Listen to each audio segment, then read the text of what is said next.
Hey everyone, this is Tamara from ShelfAddiction.com and welcome to episode 2, BEA, Go Hard or Go Home. This is my first book chat live, so hopefully there are a few of you out there to interact with me during my time on the air tonight via Spreaker. Today I'll be chatting with you on preparing for BEA, Book Expo America. I've also found a few great blog posts written by fellow book bloggers who've been there and done that. I consolidated the general themes and will add the post links to the show notes below. Of course, these tips and tricks will be useful for any type of convention, but especially a book-related one. As of today, you guys, there are 2 weeks until BEA. Who is excited for that? Yes, I am for sure. This is my first time attending BEA, which is Book Expo America. And of course, the planner that I am, I did tons of research, tons of reading, watching videos, and all of that leading into this event. So I feel that I am very prepared and I'm willing to share everything that I learned with you guys. Well, at least the top 10 anyway. So I've also traveled a good amount on my own. So I'm very familiar with going to places that are new to me, which is very useful in this type of situation. And I hope that you can, take something from what I have to share. I've also done trade shows for my day job, so I can relate to a convention environment as well, especially in a professional environment. And that is what Book Expo America is. It's like the largest gathering of a convention for book nerds. And I mean, on a professional level. So it's not really a lot of quote unquote fans, but there are publishers and booksellers and librarians and bloggers and bookstagrammers and booktubers and, people that, authors and the audiobook people and narrators and the whole plethora of anything that has to do with publishing. They're there. And it's a great environment to network, meet new blogger friends, connect with publishers and authors, and just make a lot of connections. So let's start with getting to BEA. Personally, I am driving. I'm in Michigan. BEA is in Chicago this year. So it's a quick 4.5-hour drive for me. And yes, I'm saying quick a little bit facetiously, but whatever. It is what it is. And I'm glad it's not longer than 4.5 hours drive. So with that, I always like to Google Map the area that I'm going to be going to. That way, when I get there, I'm not looking around like I don't know where I'm going. I like to give the illusion that I know what I'm doing. So I love to Google Maps my hotel, map out a few places that I'd like to go, save it on my phone. And I do this using Google Maps and I save it into Evernote so that, I can just pull it up when I'm ready to go. I don't really need to ask any questions or look confused. Like in a city such as Chicago, they have lots of public transportation. I even kind of did some looking up on that beforehand, figuring out what you need to get a ticket, where they go, how the lines work, those type of things. And I would recommend this anytime you travel. You'd like to be prepared. And I know I like to be prepared anyway. So that's a good place to start. So that is tip number 1. Get familiar with the area using Google Maps and the internet. Find places you want to go, get your route, have that all prepared. So when you get to your hotel, you're ready to drop your bags and go. No figuring out what to do and where to go. Number 2 is if you're driving like I am, you should use your GPS as well as the Maps app on your phone. I actually have them both running sometimes in areas that I'm not familiar with, and other times I just use my phone Google Maps as a backup. Because sometimes those GPSs act a little wonky and vice versa with the Google Maps. So I like to be prepared. Again, that word, prepared. So that is tip number 2 if you are driving. As a side note, if you're flying and when you get in, if you're renting a car, I guess these same tips would apply to you. But you can always get an Uber or something like that and not worry about driving because, once you get to your hotel, especially in Chicago, you can go anywhere you want to go pretty much using the transit system. And it's really easy and it's a no-brainer. So definitely, if you're not sure, if you want to rent a car or drive or whatever, you have Ubers and other, services of that nature. Number 3, make a plan. Now, I just got finished talking about being prepared and making a plan. And that's what I love to do. I'm a planner. If you've looked at my Instagram, you see planner photos as well as book photos. So I'm all about making a plan. And so I was looking on Twitter one day and I saw that someone had a photo of a spreadsheet. I said, oh, I need to do that. I need to do that today. So that was a wonderful bit of inspiration. And I did. I started up Microsoft, Office, and I started plugging away. And I went through all of the authors that would be signing books at BEA. I went through all of the events at BEA. And I color coded them based on importance, things that I really must do, no exception, things that I'd like to do, things that I maybe could do if I have some time. And then the final group would be, it would be nice if, other things fell through, I'll do this. And so it ends up that I have a pretty packed schedule for all 3 days of BEA. And I suspect that everyone's schedule will look like that once they finish with it. There are so many authors, so many panels and little small events happening all over the BookCon. It's a packed 3 days. And for me personally, as a side note, I don't think I'm going to do BookCon this year, only because this is my first time to BEA. And just the thought of standing in even more lines with a ton, and I mean a ton of people, like fangirls and fanboys, after standing up for 3 days is not that appealing to me. So, we'll see. Maybe not. I don't know. But as of now, I'm not doing BookCon, which is the one afternoon of Bookish events, which are, book signings, and you'll have some celebrity authors and things like that. But, if you're up to the challenge, go for it. Please let me know how it went. Give me some feedback on it afterwards so I know if that's something I need to do next year. So moving on to tip 4, wear comfortable shoes. And you know what, you guys, this is for real. It is very serious out here. When I say wear comfortable shoes, I mean it wholeheartedly. Let me tell you, when I went to a business convention, and I think it was Vegas, I had these really cute pumps. And I'm thinking, oh, I can stand on these. I know our booth had the carpeting underneath, with the pad underneath. So I'm like, oh, it'll be fine. I promise you guys, I promise. Like 3 hours in, I was ready to take those shoes off. It was so horrible to the point where my feet were killing me and I'm smiling and talking to people. But in the back of my mind, all I could think about were my feet. Let me tell you, when lunchtime came, I literally dropped everything. I didn't even eat on the lunch. I got in a cab and we said, take me to the closest mall where you can find a Payless or a Target or something. Just get me there. And I went and I bought flats. And then I stopped at the Body Shop and I got this little thing that you roll your feet on, to kind of release the tension in your feet. And then I went back to the con in my lovely flats. By the end of that night, though, after standing up for 10 hours, my feet were killing me, even though I switched shoes halfway through the day. So, that's not good. So make sure you're prepared with some good shoes. And also a little tip is if you're not accustomed to standing on your feet all day long, you might want to pop a little ibuprofen or Tylenol or whatever your painkiller of choice.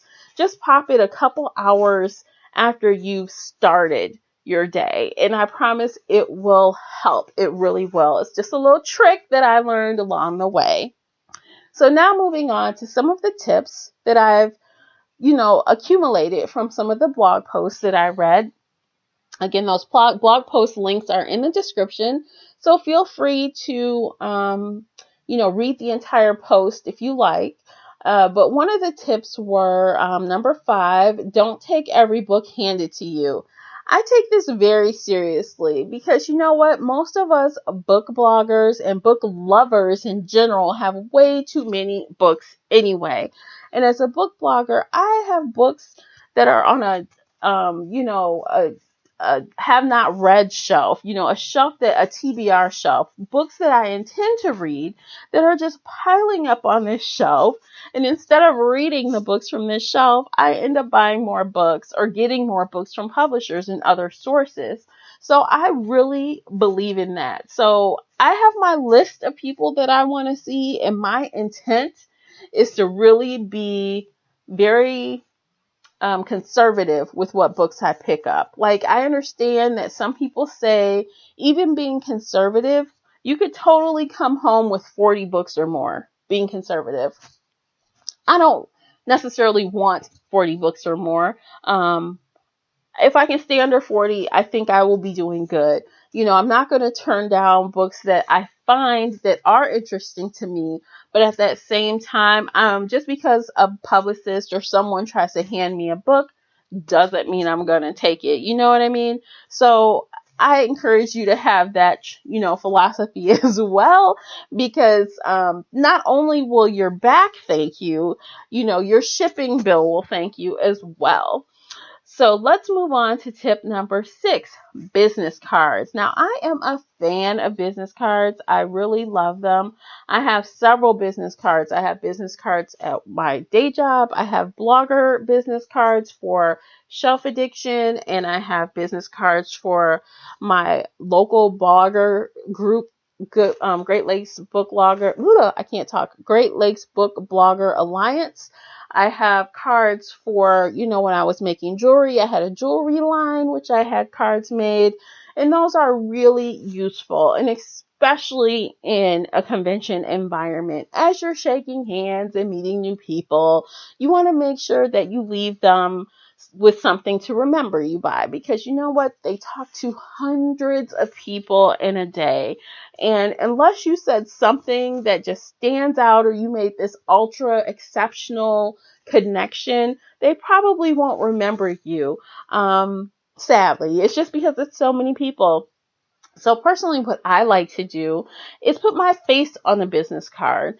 And some people don't like that, but I personally do. And the reason why is, like I said, at the end of the day, when you have, I don't know, let's say you collect 150 cards during your day, and you're going to say, well, who was that girl I talked to about this, or that guy I talked to about that? And you're going to go through these cards and you're going to draw a blank. But you know what? If you see someone's face, I guarantee you're going to be like, that was them. I remember. So me personally, this time around, I used mood.com, and this is not sponsored in any way, shape, or form, but that is who I used, and I really love the quality of the cards. I even got a few mini cards, and I got 2 types of cards. So the regular cards have my address on it, and those will go to publicists, publishers, authors, anybody who might need my mailing address. And then I got mini cards with all of my social media information on there. And those are for fellow bloggers, booktubers, podcasters, whoever I may meet that necessarily do not need my mailing address, but they need everything else about me. So I have 2 types of cards, and I will hand them out based on who I'm dealing with. And so I'm very excited for that. I love the cards. They turned out spectacular. I think I might do a blog post on that. So stay tuned if you want to see what these cards look like. I recommend it. And I'll have, a referral link, maybe, I don't know, somewhere on social media, someplace. So if you want a discount or something, look for that on Twitter or somewhere. Anyway, so let's move on to the next tip, which is bring a rolling suitcase or prepare to ship books home. Now, this is another thing that kind of ties back into number 5. Accepting all of these books from all these different people, and they're just compiling. And there's no way you can carry a backpack of like 10 books without killing your back after a certain period of time. So that is the trick about the rolling suitcase. I guess they have a little luggage check area, and you can put like a carry-on size luggage there and lock it, and you can leave it there all day. And so as you accumulate books, you can bring them back to your rolling luggage. You can pack them away and walk back into the convention free of weight. And I guess that's also twofold, because you're not allowed to bring rolling luggage and other things onto the convention floor because it is so many people. It's so packed and crowded. You really need like your hands free, and you don't need anything taking up space on the floor. So personally, my plan is to bring the rolling luggage, and I will also have a crossbody that I will load some books into. And after I accumulate, I don't know, 5, 6, 7 books, as much as the thing will fill, I will go unload it into my carry-on that is going to be checked. Now, if you are not in a situation where you can drive your books home like me, they have an area where you can ship books home. And that is amazing because, you pay so much money if you go over the weight limit, with the airport, or if you check an additional bag on a domestic flight, it starts being very expensive. So, it might be in your best interest to actually use their services, pack up a box of books and mail it home. I'm sure they use UPS or FedEx or something with the tracking. So I think that would be a good option. And I really encourage you to take advantage of that, because, no one wants to be paying hundreds of dollars to the airlines, right? Right. So number 8 is don't bring books with you. And that makes complete sense to me, you guys. Seriously, if you're going to be collecting upwards of 40, 50, 60 books or whatever, why would you bring your own books? And I understand sometimes you might have a special edition, or it's a specific book that is near and dear to your heart and you want the author to sign it.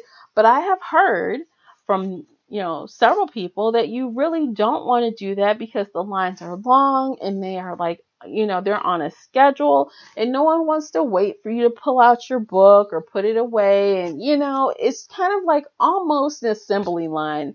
So you just take the book that you're given, you get that signed, and maybe, another smaller event, you can have your own book personalized.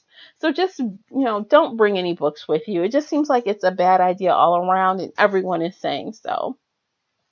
Number 9 is get everywhere early. I am a chronic on-time person. I can't even help it. It's like, for me to be late is just unconscionable. I can't even imagine being late anywhere. So get there early, because there are going to be lines, lots of people, all of that good stuff. And you don't want to miss out on one of your favorite authors because you arrived 10 minutes late and now the line is out the door. So if you're arriving early, everyone else is arriving early. So you really don't want to be late, right? Because you only get so much time to try to get in each of these lines to see each of these authors. So time is precious. So you don't want to waste any of it with tardiness. And number 10 is, while you're waiting, prepare to make friends in line. And I totally get on board with that. This is a perfect time to hand out your business cards and chat up everyone next to you, in front of you, behind you, a couple people up, ahead of you. I don't know. You're in the line to see the same author. I mean, talk about the author or why you're there or whatever. You have lots of things to discuss, but you want to make friends. And another secondary reason you should want to make friends, in addition to just making connections, and who knows, meeting your next best book friend, you might need to go to the restroom, right? And if you go to the restroom and you've made a friend, they can hold your spot. And that is worth everything. I mean, if you're standing in line for 2 hours and you just down the water that you had in your bag, and you need to go to the restroom, it's a good thing to have a friend to help and hold your spot while you run to the little girls or boys room. So, it's a twofold. So you're meeting people, you're making friends, and then you have a bathroom buddy in that particular line. Now, those are the last 5 were some tips that I gathered from all around the internet. And I do agree with most of those tips, all of those tips, actually. I picked out the ones that I could get behind for sure. And I also have kind of like a bonus tip for you. This is me personally and what I'm doing. I love to research the internet, and as you know, you hear this word again, prepared. I like to be prepared. So I will search the internet for the best advice. I will search the internet for things to do. I will search the internet for any possible thing that could possibly come up. I'm telling you, if someone says, well, where is this? Oh, I know, because I looked that up on the internet. I know it's a little bit geeky. I can't even help it. It's just like, I'm made this way. It is what it is. I own it. But you know what? It's worked out for me, and I recommend it for you. There's no such thing as being over-prepared. I'd like to be, well, I guess I can be over-prepared. I'd like to be over-prepared and then be pleasantly surprised when I did more research than I needed. I'd rather be that way than under-prepare and, have that feeling, oh, I wish I would have looked this up. Oh, I wish I could have just spent 5 more minutes doing this or that. So, it's more than worth it to be prepared. So that's it. You guys, that is everything that I've gathered and I thought about leading into BEA. And I'm very excited being that this is my first time. I really hope to connect with lots of bloggers, booktubers, and bookstagrammers, publishers, authors, audiobook narrators, the whole gambit. I want to meet everyone. I love reading. I love ebooks, paperback books, audiobooks. I just love it all. So I want to meet as many people as possible, make as many new friends as possible, and I intend to take advantage of every moment. And I hope that you do too. If you are going to be attending BEA, hit me up on Twitter at Shelf Addiction. As it's, it's spelled how it sounds, Shelf Addiction. I'm also on Instagram. I'm also on Facebook. I'm also on YouTube. So you can pretty much find me anywhere. If you see me walking around, please stop me and say hi, and we can talk about books or whatever. I'm very friendly and approachable, so please do. I would love to say hi to everyone. So I'm really opening myself up here. I'm looking forward to it. It should be fun. And I hope that you guys have fun as well. And I will be back in a couple of weeks to talk about after BEA. And if any of these tips were successful, I will be sharing my insider opinion on, what I found worked best, what didn't, things that I would add to these recommendations or change. So yeah, I'll be here next week to do an author interview, but the week after that, or 2 weeks after that, I think, I'll be back with my follow-up to BEA, because I really want you guys to know the results of it all, and to see, maybe you can come next year if you can't come this year. Oh, speaking of that, if you cannot come this year, I participated in this in the last 2 years, and it was a really fun online event. Again, this is not sponsored. Nobody asked me to talk about it, but I personally had a great time participating, and it's called Armchair Be EA.